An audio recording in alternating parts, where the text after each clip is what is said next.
Bienvenidos y bienvenidas a este podcast futurista en el que exploraremos un tema fascinante, la ciudad del futuro y cómo las relaciones educativas se transformarán en una sociedad red, donde las fronteras físicas y simbólicas se desdibujan. Mi nombre es Heidi Quintero, estudiante de Maestría de Educación de la Universidad Iberoamericana. En compañía de mi colega Dayana Alejandra Bravo, queremos invitarlos a imaginar la ciudad del futuro. Inspiradas en los trabajos de Geraldine Plieger, quien nos habla de la ciudad como un sistema complejo, y en el podcast de Una ciudad en dos, de Estrada y Alarcón, en este espacio reflexionaremos sobre cómo imaginamos la urbe del mañana y el papel de la educación en este escenario, cómo enfrentamos los desafíos tecnológicos y exploraremos las oportunidades que traerán consigo. Acompáñennos en este viaje. La ciudad es mucho más que edificios y calles. Es un espacio en constante transformación que refleja las dinámicas sociales, políticas y culturales de su tiempo. El crecimiento urbano y la distribución de las diferentes categorías sociales no siguen un modelo único, sino que varían según los contextos en los que se desarrollan. Sin embargo, algunos teóricos han señalado que la idea de una cultura urbana es un mito. La ciudad no es un fenómeno independiente ni una entidad espacial aislada, sino un producto de la industrialización capitalista y del auge de la economía del mercado. En otras palabras, la urbanización es consecuencia de la industrialización, no es una realidad autónoma. Pasemos al segmento de la perspectiva de la Escuela de Chicago. Para comprender mejor esta temática, es importante mencionar la perspectiva clasista de la Escuela de Chicago, citada por Castell en 1974. Según esta visión, la ciudad como una forma espacial específica genera su propia cultura y estilo de vida. Esto se traduce en la diferenciación de roles y funciones individuales, una intensa competencia social y la coexistencia de grupos sociales diversos. Sin embargo, también se observa una tendencia a la desorganización de la personalidad y la aparición de diversas patologías urbanas, como la agresividad, el suicidio, el crimen y la corrupción.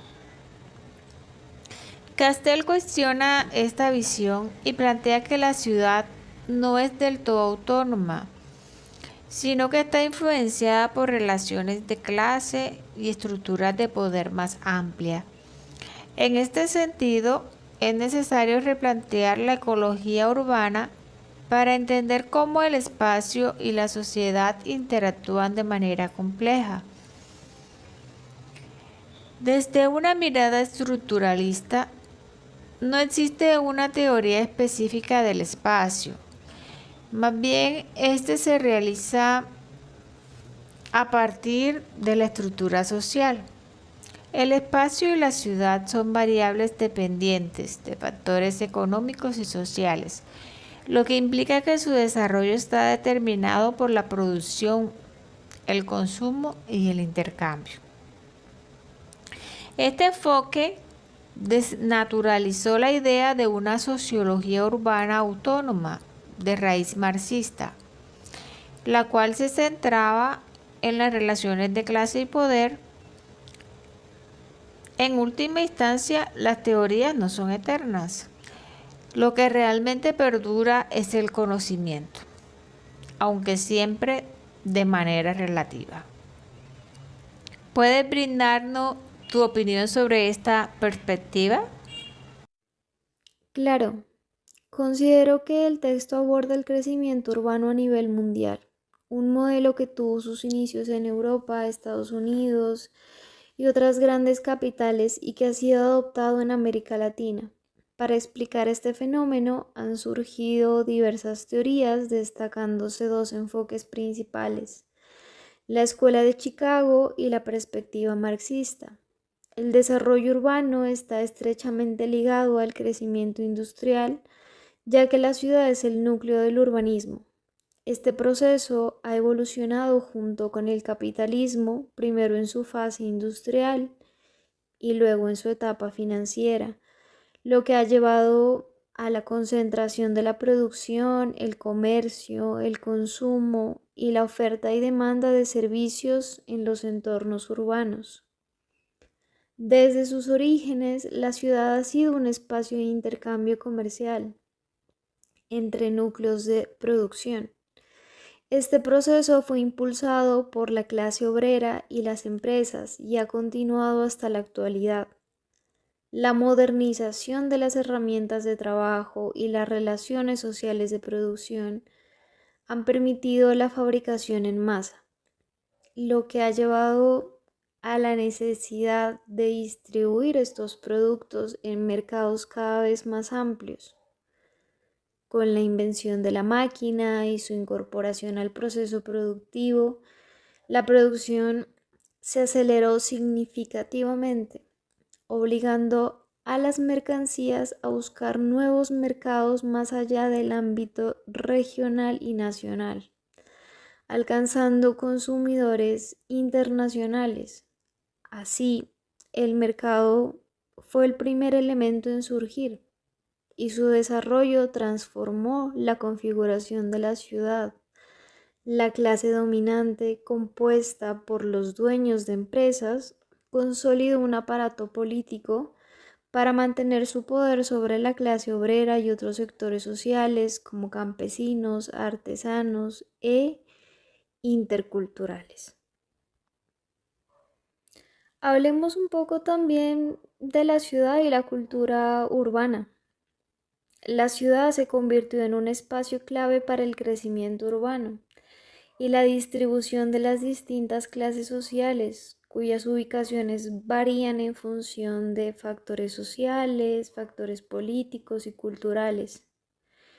Esta cultura urbana generó modelos de organización y movilidad que permitieron estructurar mejor los espacios y mejorar las condiciones de intercambio. A la vez se establecieron diferencias en la ubicación de las distintas clases sociales. Los sectores ricos, pobres e intermedios se distribuyeron en función de sus posibilidades económicas. Uno de los modelos urbanos más influyentes fue el modelo concéntrico de Francia, adoptado en varios países latinoamericanos. En este esquema, los centros de poder como instituciones religiosas, alcaldías, gobernaciones y casas presidenciales se ubican en el núcleo de la ciudad, mientras que las viviendas y otros servicios se organizaban en torno a ellos. Este patrón se repitió desde las grandes metrópolis hasta los pequeños poblados. Es algo que podemos ver de manera repetitiva en nuestros pueblos, en nuestras ciudades, hoy en día. ¿Qué otro aspecto importante podemos resaltar aquí? La urbanización como producto de la industrialización. A pesar de la idea de una cultura urbana independiente, la ciudad no puede entenderse sin la industrialización capitalista y la economía del mercado.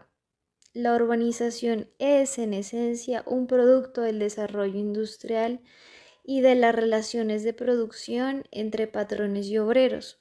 Factores como la generación de plusvalía, el pago de salarios y la venta de fuerza de trabajo han sido fundamentales en este proceso.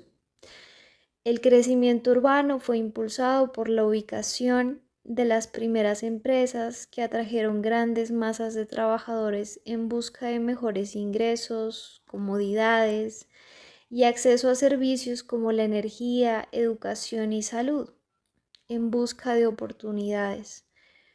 Este éxodo del campo hacia la ciudad exigió la creación de nuevas fuentes de empleo y la expansión de otros servicios, incluyendo oficios religiosos, entretenimiento, seguridad, educación.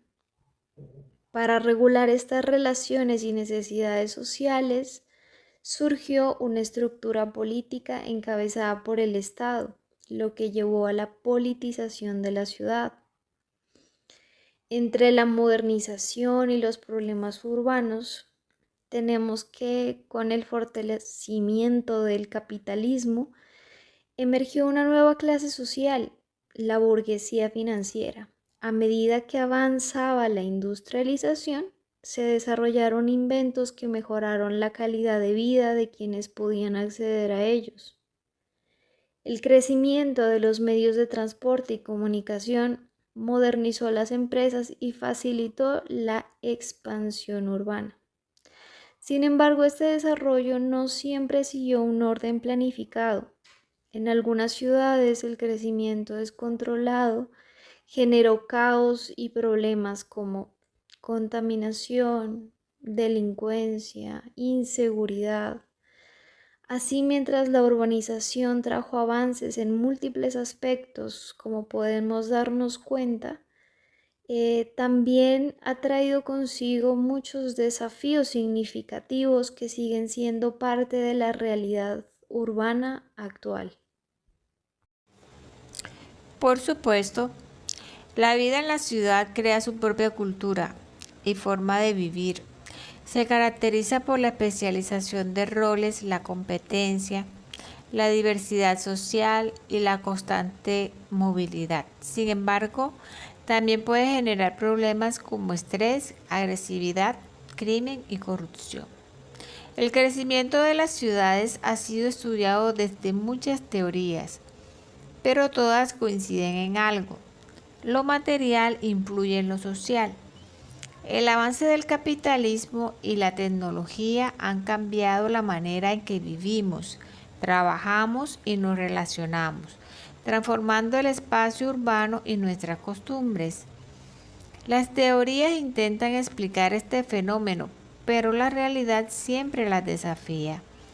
Factores como la sobrepoblación, el envejecimiento de algunas sociedades, la pobreza, la riqueza extrema y la migración pueden confirmar o dejar obsoletas muchas ideas. Al final, el verdadero conocimiento no está en los libros, sino en la observación de la realidad en constante cambio. ¿Qué opinas cómo podría verse la ciudad del futuro retomando todo lo que hemos hablado? Con todo lo que hemos platicado hasta el momento, creo que podemos hacernos una visión de cómo se podría plantear ese futuro. Las ciudades serán más extensas, pero menos organizadas, con una marcada diferenciación entre clases sociales, mientras los barrios ricos y los suburbios conviven con asentamientos de comerciantes, intelectuales y artistas. La demanda de alimentos y mercancías seguirá en aumento. El modelo de poder también podría cambiar. Muchas naciones ya han trasladado sus capitales y es posible que la centralización política ceda el paso a una organización más descentralizada, donde el comercio y la economía sean los ejes principales. La atención personalizada será reemplazada por servicios virtuales, probablemente facilitados por la tecnología. Cada vez más aspectos de la vida cotidiana, desde compras hasta trámites, se gestionarán de manera remota, reduciendo la necesidad de desplazamiento y también la necesidad de interactuar con otras personas. La convivencia con robots y humanoides podría ser común, brindando asistencia en tareas diarias y compañía en un mundo cada vez más individualista.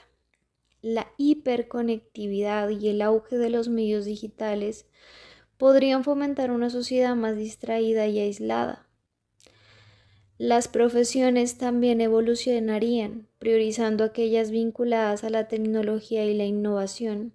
las fronteras podrían volverse irrelevantes, dando paso a corredores multiculturales, alejados de los centros tradicionales de poder. Sin embargo, tenemos aspectos positivos y algo otros no tanto. El alto consumo de recursos y la expansión descontrolada podrían incrementar la contaminación. Los horarios laborales se adaptarán a la producción más que a las jornadas fijas, y el teletrabajo podría consolidarse como una norma.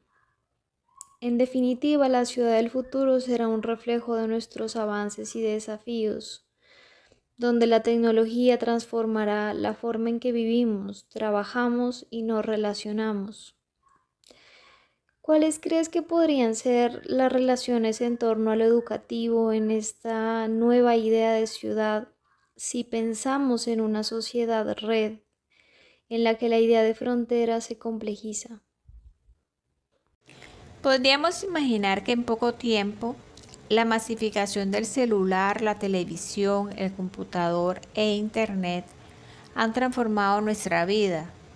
Estamos más conectados digitalmente, pero cada vez más desconectados de la realidad. Las interacciones personales han pasado a un segundo plano. Hablamos menos, nos escuchamos menos. La educación como pilar fundamental de la sociedad también está en proceso de cambio. Su continuidad dependerá de su capacidad para integrar lo humano con lo tecnológico.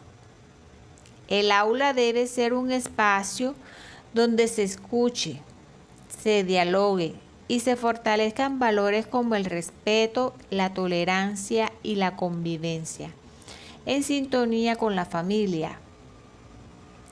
A pesar de la interconexión global, las redes sociales y los medios digitales solo transmiten información, no conocimiento. La educación debe marcar esta diferencia. La información es volátil y cambia según la perspectiva, mientras que el conocimiento es más amplio y profundo. Los dispositivos tecnológicos deben ser herramientas al servicio del ser humano, no al revés. Para que la educación realmente aporte al desarrollo humano y no se limite a servir intereses empresariales, el rol del docente será crucial. Los maestros deberán estar altamente capacitados en tecnología, pero también en responsabilidad social y criterio. Siguiendo esta idea, podemos plantear que el modelo educativo tradicional basado en las aulas cerradas dará paso a un sistema un poco más abierto y a distancia. Las plataformas digitales eliminarán barreras culturales, haciendo la educación más inclusiva y accesible a nivel global. Las universidades físicas podrían ser reemplazadas por grandes centros de intercambio de conocimiento, permitiendo que los estudiantes aprendan desde cualquier parte del mundo. Así, el viejo paradigma maestro-alumno se transformará. Los estudiantes podrán ser protagonistas de su propia formación, con acceso a múltiples plataformas, intercambio con pares internacionales y acompañamiento en entornos virtuales. Las fronteras ya no se limitarán al acceso del conocimiento, sino que se convertirán en corredores de aprendizaje donde todo estará a solo un clic de distancia. Con esas conclusiones, damos por terminado este preciado segmento de divulgación donde pudimos debatir teorías y llegar a importantes evaluaciones sobre nuestra visión colectiva e individual de cómo se proyecta esa ciudad del futuro. Queremos agradecer por escuchar este podcast desde donde nos estén oyendo y esperamos haber contribuido con una perspectiva informada sobre lo que nos depara en la ciudad del futuro. Hasta la próxima.